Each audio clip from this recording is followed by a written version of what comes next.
Now that we've understood the theory behind creating segment blocks and protecting them, let us move on to the lab. Make sure you have the MSP EXP430 FR5739 FRAM experimenters board set up and ready to use.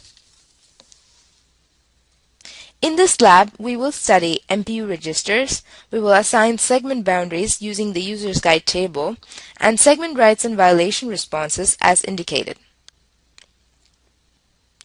Here's how to obtain the software for this lab in case you haven't done it already. Remember to set up a CCS project and import the two projects from the workspace folder into your CCS environment before starting this lab.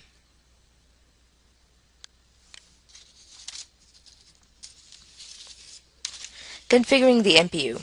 Once the workspace has both your projects, ensure that Lab 2 is selected as the active project by right-clicking on the project name and selecting Set as Active Project. The source code file lab2.c is incomplete. If you try to build it, it will show you all the areas where it needs to be filled out. You are required to fill in the blanks based on what we have learned in the previous section about configuring the MPU. Don't worry, if you're stuck, the solution file is also provided in the same folder. Once you have filled in the blanks, build and download your new project and observe the LED toggle on correct execution of the code. Here's the source code snapshot of lab2.c. So how do we fill in the blanks? The first step is to unprotect the MPU registers by supplying a password. This is followed by filling in the bit settings that we picked out from the user's guide to set up boundaries at OXCE100 and D800. The third step is to protect segment 2 from write access and to configure the MPU such that it provides a device reset if segment 2 is accessed to perform a write. The other two segments can be set up with read, write, and execute access, which is the default. Now we must test if this configuration protects the device as expected. So we create a violation by writing to an address located in the write protected segment 2. In the case of this example, I perform a write to address OXC802, which is in segment 2. On executing this line of code, the MPU resets the device, resulting in the LED toggling.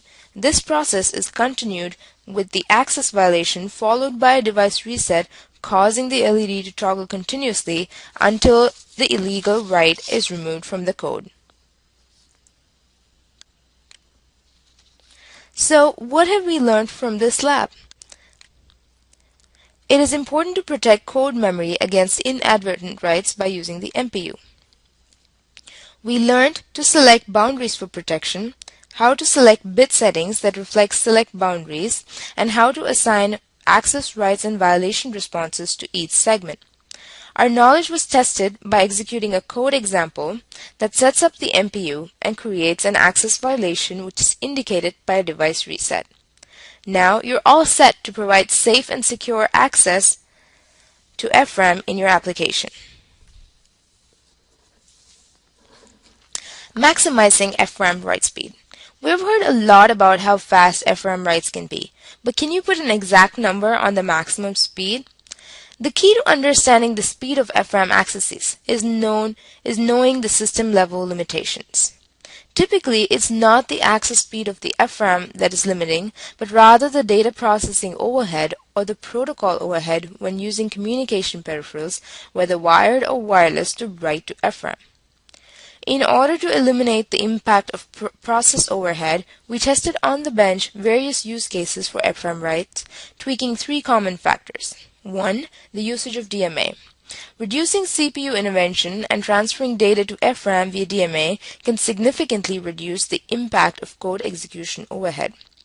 We can see that the higher the DMA block size, the less the time spent in setting up the transfer. This overhead is also spread over a large block of data, allowing increased average write speed. 2. System speed. The clock frequency of the CPU directly impacts FRAM write speeds. While FRAM accesses are limited to 8 MHz, remember that code execution can take place at speeds up to 24 MHz because of the cache. This means that 3 cycles can be squeezed into the time of one FRAM access. The higher the CPU speed, the less the impact of data handling overhead. 3. Block size. This is true for any write process. We can see that for an 8K block to be moved from point A to B on the chip, speeds up to 16 megabytes per second can be achieved. While this block size is impractical given that we have a 16K device, it is intended to show a benchmark for exactly how fast FRAM writes can be.